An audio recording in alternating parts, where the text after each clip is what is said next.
Olá pessoal, nesse vídeo nós vamos analisar uma partida que foi jogada no ano de 1991 entre o Nigel Short, de brancas, e o Ian Chima, de negras. Bem, vamos ao trabalho.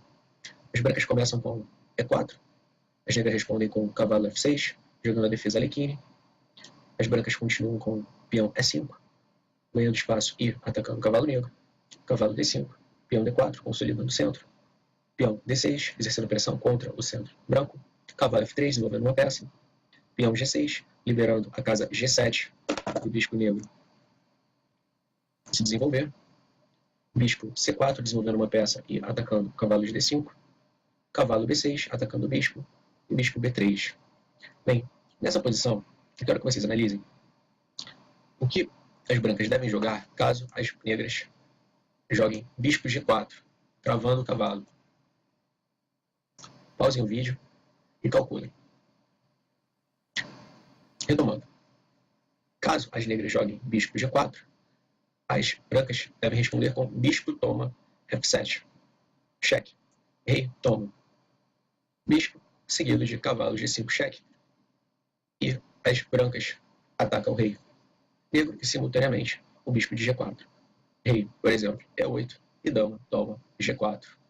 De modo que as brancas conquistam um peão e uma posição vencedora. Uma posição com vantagem decisiva. Retomando. Depois de bispo B3, a gente chega a essa posição. E só fazer um breve comentário. É importante manter um certo cuidado no cálculo das capturas no peão de F7.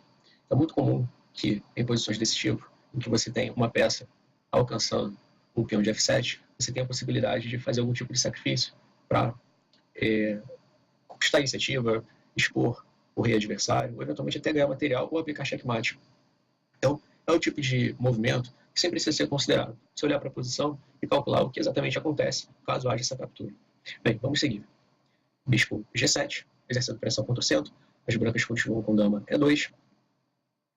Segue cavalo C6, desenvolvendo uma peça aumentando a pressão contra o centro branco.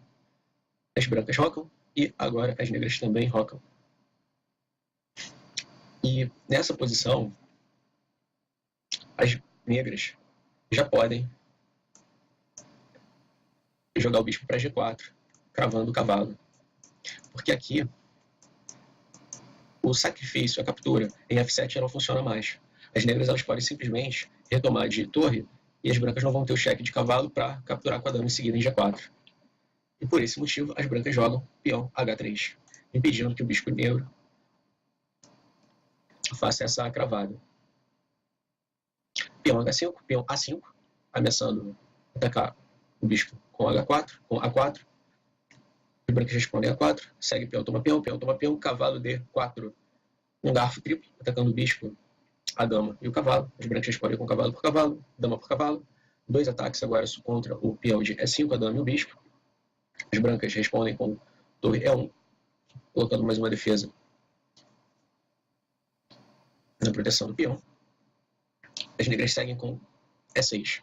Esse movimento é um erro estratégico das negras. Agora, o bispo de casas brancas das negras não pode mais se movimentar nessa diagonal. Ele fica bloqueado pelo próprio peão.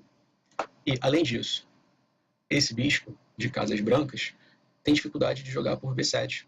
Porque, para vir para a casa B7, as negras primeiro precisam movimentar o cavalo, depois o peão, e só então o bispo vem para B7.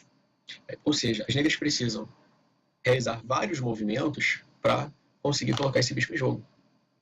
Um outro comentário que eu quero fazer é sobre o peão de E5, que exerce um papel importante nessa posição. Por um lado, ele restringe o movimento das peças negras, direto ou indiretamente.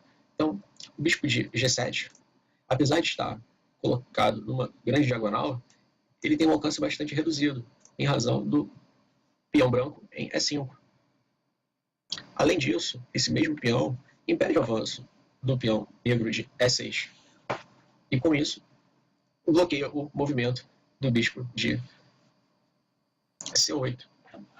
Bem, além de restringir o movimento das peças negras, do par de bispos negros, as brancas, com esse peão de E5, ganham bastante espaço na ala do rei, o que indica a possibilidade de se organizar algum plano de ataque contra o rei negro. É exatamente isso que vai acontecer no curso da partida. As brancas jogam cavalo D2, segue cavalo D5 e cavalo F3, atacando a dama negra e reforçando a defesa do peão em E5. Claro que também as brancas trazem mais uma peça para a ala do rei, possibilitando inclusive eventual movimento para G5, com o objetivo de atacar o roque negro. As negras jogam dama C5, o que segue dama E4, centralizando a dama, aumentando o alcance dessa peça e também preparando movimentos na ala do rei, organizando um ataque contra o rei negro. Dama B4, propondo a troca de damas. Claro que as brancas não têm interesse em trocar as damas, uma posição que elas têm boas perspectivas ofensivas. Então segue bispo C4, cavalo B6, colocando 2 ataques contra o bispo branco, que só está defendido pela dama, tem uma defesa. As brancas então defendem esse bispo com B3. E aqui, esse movimento, além de defender o bispo, prepara um espeto. Esse bispo A3 ataca a dama em B4 e, quando ela se movimentar, as brancas vão poder capturar a torre em F8. Então, as negras seguem com cavalo toma C4, peão toma C4 e torre E8, saindo da cravada. Agora, saindo do espeto, melhor dizendo. Agora as brancas já não têm mais o ganho de material com o bispo A3. Segue torre D1, colocando a torre numa coluna aberta, aumentando o seu alcance, também restringindo o movimento do bispo negro de C8. Não pode jogar para D7 e que continua com dificuldade para sair por B7, porque a dama branca está em E4, cravando o peão de B7. Se esse peão se movimentar, cai a torre em A8. Bem, as negras então jogam dama C5 e as brancas fazem o movimento para H4, dama H4. Aqui eu quero fazer alguns comentários.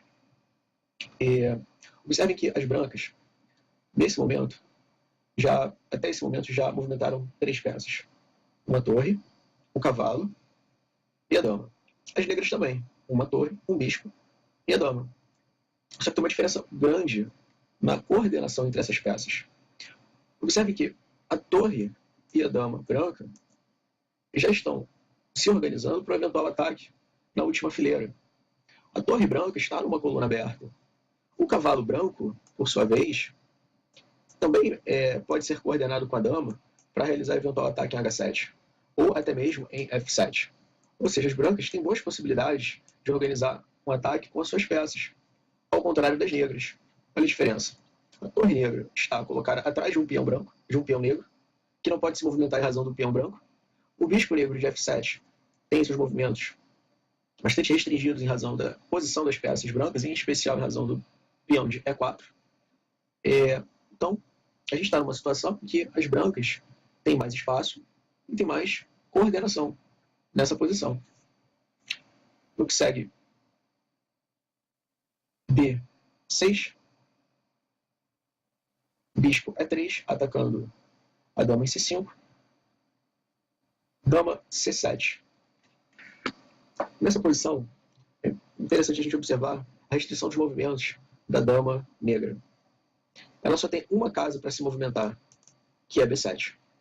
Ela não pode jogar nessa coluna, em razão da torre. Ela também não pode se movimentar nessas casas, em razão dos peões ou do bispo negro, do bispo de branco de casas negras. Então ela não pode capturar o peão de C4 nem se movimentar para E4 em razão da dama branca. Então a gente percebe a restrição dos movimentos da dama negra, em especial comparada com a amplitude de movimentos da dama branca, que inclusive já está se coordenando com outras peças para atacar o rei negro.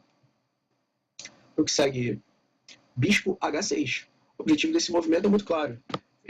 Trocar o bispo, fazer uma troca de bispos, eliminando assim o principal defensor do rei negro. E quando esses bispos forem trocados, essas casas negras elas estarão muito vulneráveis e a dama branca vai poder explorar essa vulnerabilidade. O que segue bispo H8, depois torre D8, bispo B7. Com esse movimento, as negras cravam o cavalo branco, que não pode se movimentar em razão da ameaça de mate, e também atacam a torre branca. Agora são 2 ataques contra um único defensor, que é a dama. Então as brancas jogam torre já D1, dobrando as torres, e as negras jogam bispo G7, oferecendo a troca de bispos para tentar reduzir um pouco a pressão das brancas. As brancas jogam torre D7, atacando o peão de F7, preparando eventualmente algum movimento da dama para F4. As negras jogam torre F8 e as brancas jogam torre, toma, bispo. Depois de rei, toma, bispo. Observe que apenas o rei protege essas casas.